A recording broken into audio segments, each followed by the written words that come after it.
போகிறோன்னா எலும்பு கறி சிக்கன் குழம்பு எப்படி வைக்கிறதுன்னு பார்க்க போகிறோம். கொஞ்சமாக எண்ணெய் வானலில் ஊற்றிக்கலாம்.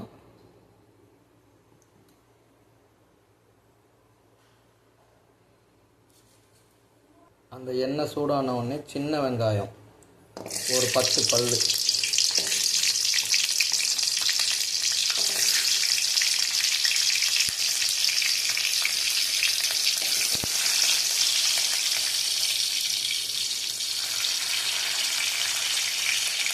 பூண்டு ஒரு 2 பல்லு, பச்சை மிளகாய் ஒரு 2 போட்டு நம்ம நல்லா வறுத்து எடுத்துக்கலாம். அந்த பச்சை வாடை போகிற வரைக்கும் நம்ம கொஞ்சம் நல்லா வறுத்து விட்டுக்கணும். சின்ன வெங்காயம் பச்சை வாடை போனோடனே தக்காளி ஒரு 2 தக்காளி போட்டு அதுக்கு வேகணும்.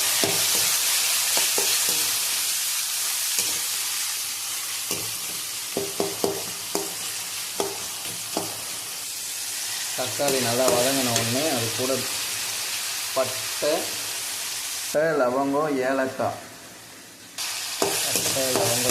போட்டு நல்லா கிண்டிக்கலாம்.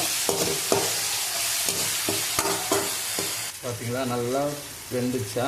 வெந்து பச்சை வாடை போய் அது பச்சை வாடை போன பின்னாடி நம்ம என்ன பண்ணலாம்னா இந்த நம்ம வெட்டி வச்சுருக்கிற எலும்பு கறியை அது கூட சேர்த்துக்கலாம். ஏன்னா நம்ம வெட்டி க்ளீன் பண்ணி வச்சுருக்கிற எலும்பு கறியை அது கூட சேர்த்து கொஞ்சம் கிண்டி விட்டுக்கலாம். ஒன்று ஒன்றா எடுத்து போடலாமா?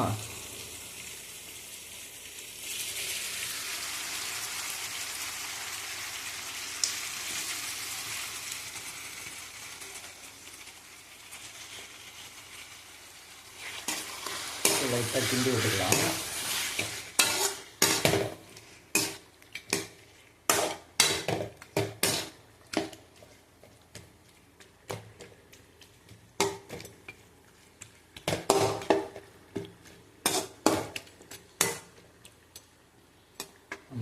நல்லா கிண்டி விட்டாச்சா? இப்போ பார்த்தீங்கன்னா அதில் வந்து வெடித்து எண்ணெய் திரிஞ்சு வரும். நல்லா வெந்து நம்ம தண்ணியே அதில் சேர்க்க தேவையில்லை. இந்த சிக்கன் வந்து நல்லா தண்ணி வெளியில் வர்றது பார்த்தீங்களா? அது கூட கொஞ்சமாக சால்ட்டு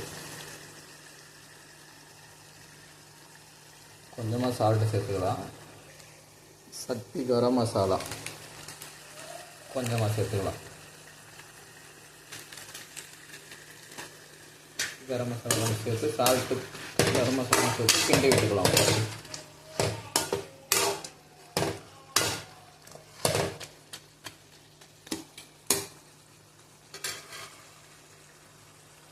அதுக்கப்புறம் சிக்கன் குழம்பு மசாலா, அதுவும் சக்தி தான். நமக்கு தேவையான அளவு போட்டு நல்லா கிண்டி விட்டுக்கலாம்.